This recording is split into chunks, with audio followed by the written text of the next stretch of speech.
In the peaceful village of Mavuno, surrounded by golden savannas and whispering baobab trees, lived a graceful young woman named Amara. She was known for her kindness, wisdom, and beauty that seemed kissed by the sun itself. For many years, her parents had prayed for a sign of her future husband, and now that she was of age, they took her to the most revered prophet in the land, Baba Olu. Baba Olu, old as the hills and blind since birth, placed his hand on Amara's head and spoke in a voice like rumbling thunder. "Your husband's name is James. The winds of fate will bring him to you soon." The villagers clapped with joy, and Amara's heart fluttered with excitement. James, a name so simple yet full of promise. True to the prophecy, within weeks, 5 unfamiliar but handsome men arrived in Mavuno for different reasons. One was a traveling merchant, another a visiting artist, one a teacher, another a farmer seeking new land, and the last a healer learning from the village elders. Amara met each of them at different times, and to her astonishment, they all introduced themselves with the same name, James. Her heart spun with confusion. Could the prophet have meant any of them? Or was it just a strange twist of fate?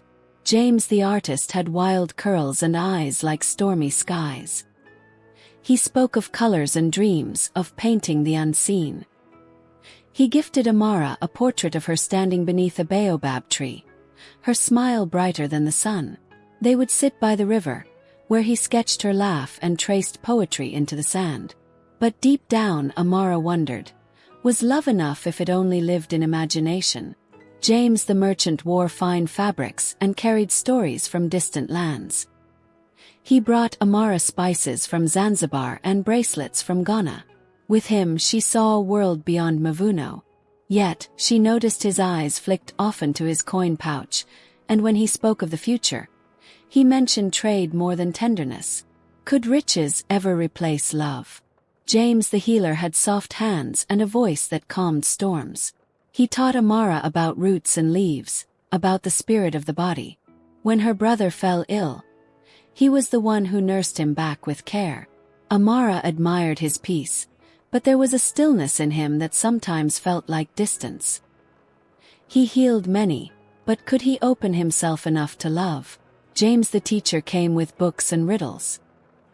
He challenged Amara's mind, debated with her under moonlight, and quoted ancient African wisdom with passion. She laughed with him most, but he often corrected her, always eager to be the right one. Amara wondered, could a heart grow in the shadow of intellect? James the farmer had strong arms and a gentle soul. He showed Amara how to plant cassava, spoke with the earth, and treated animals like kin. They shared quiet moments that spoke louder than words. Though humble, he lacked ambition. Amara questioned, could simple life truly satisfy her heart's many dreams? Confused and torn, Amara decided to return to Baba Olu for clarity. She journeyed to his sacred hut, her mind filled with questions. But when she arrived, the air was heavy with mourning. The villagers whispered that Baba Olu had passed in his sleep the night before. Amara stood silent, her heart cracking. The only one who could help her was now gone. That night, Amara dreamt of Baba Olu standing beside the baobab. He said, "Not all truth comes from names, child. Love wears many faces. Listen not to names, but to your soul." She woke with tears in her eyes and a new purpose, to look not at names or appearances, but to feel who was meant for her. Amara decided to spend time with each James for 7 days. She called it the Week of Knowing. She asked them deep questions, saw how they treated elders, how they responded to silence, to anger, to joy. Some were impatient, some too focused on winning her heart. But one of them simply listened. She gave each James a blank scroll and asked them to write their dreams, their fears, and how they would care for a wife. The artist wrote a poem, the merchant wrote a list, the healer drew a map of healing, the teacher wrote an essay. But the farmer wrote a letter, simple and sincere, ending with, "I do not want to own your heart, only to walk beside it."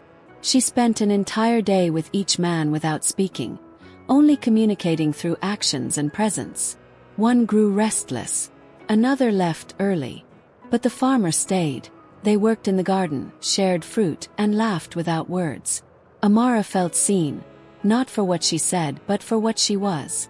At the festival of harvest, each James danced with her. The artist dazzled, the merchant dressed her in gold, the healer offered herbs, the teacher quoted songs.